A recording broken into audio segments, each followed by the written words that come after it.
Hello mga ka-auto, this is RK from Home Automated PH and nandito po tayo ngayon sa Baguio City to install po ang ating smart gate na slide type. Samahan niyo po kami. So kasama po natin ang ating team to install po ang ating smart gate and tune in po sa progress.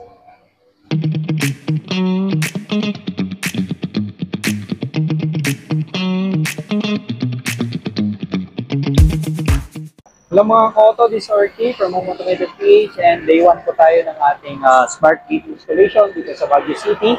So napakalamig po dito mga ka-auto, nakarating po tayo dito. No?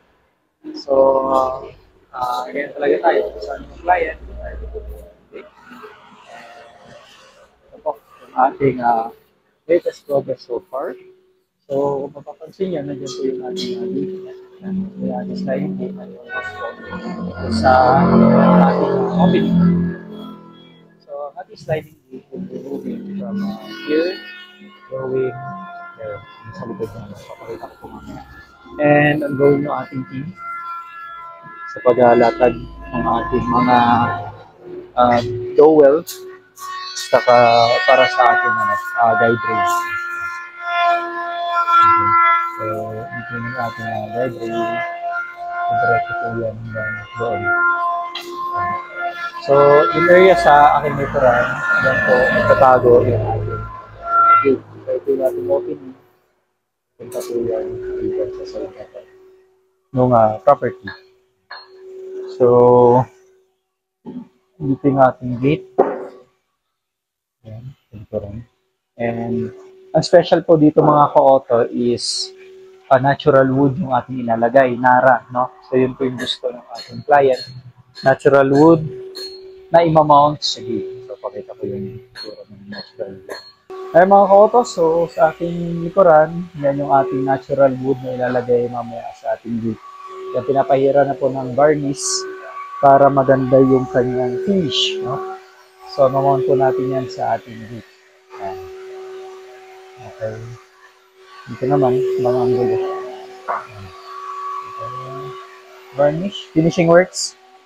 And ito po tsura niya pag natapos. Yan. Ito po tsura ng ating natural wood na imamount sa gate. Napakaganda, napakalinis. So nara po yun. Hindi siya ordinaryong kahoy. So ito mga ka-auto, yung natural wood po na ilalagay sa ating gate. So binavarnishan pa po yan, nilalagyan ng coating. So ang total coatings po na nilagay dito mga ka-auto is 7 coatings to ensure po na ang ating wood is well protected. No?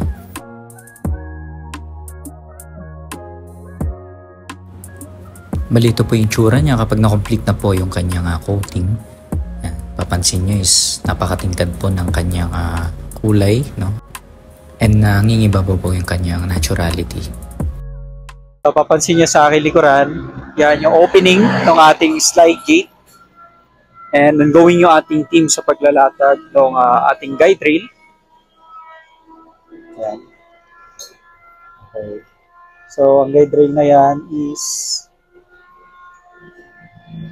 mula doon sa dulo, papunta dito sa ating opening. Okay. And sa aking likuran, ay yan yung ating gate. Sliding gate. So, i-mount muna natin yung ating slide gate and later on, i-automate po natin ito para maging isa siyang smart gate. Yan. So, yan. Hindi muna tapusin yung ating guide rail bago natin i-install yung ating smart gate. So, sabaybayan niyo mga konti yung ating progress.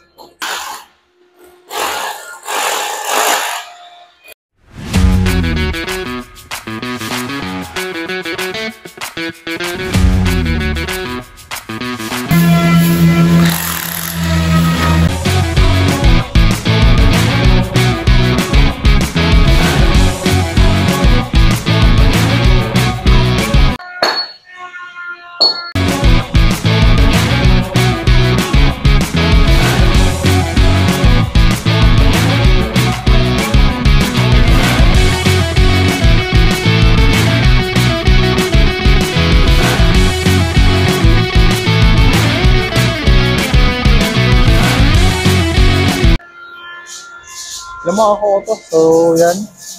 Lagay na po natin yung ating scaling. Ating solid rod. Okay, so from there, ito po yung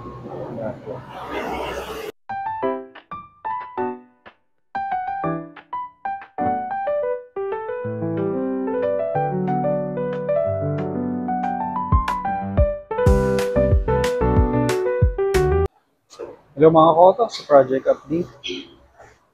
Ayan na po yung ating gate. Okay. So, ongoing sa mga finishing works. And nakamount na rin po yung ating stainless wheel. Ayan. Isa. Ayan, meron po tayong isa dito. Ayan. Ayan. Wheel. Doon pa sa mounting nung two halves ng ating gate. No? And later on, kakabit na po yung mga natural wood. Makikita na po natin yung natura niya. Okay?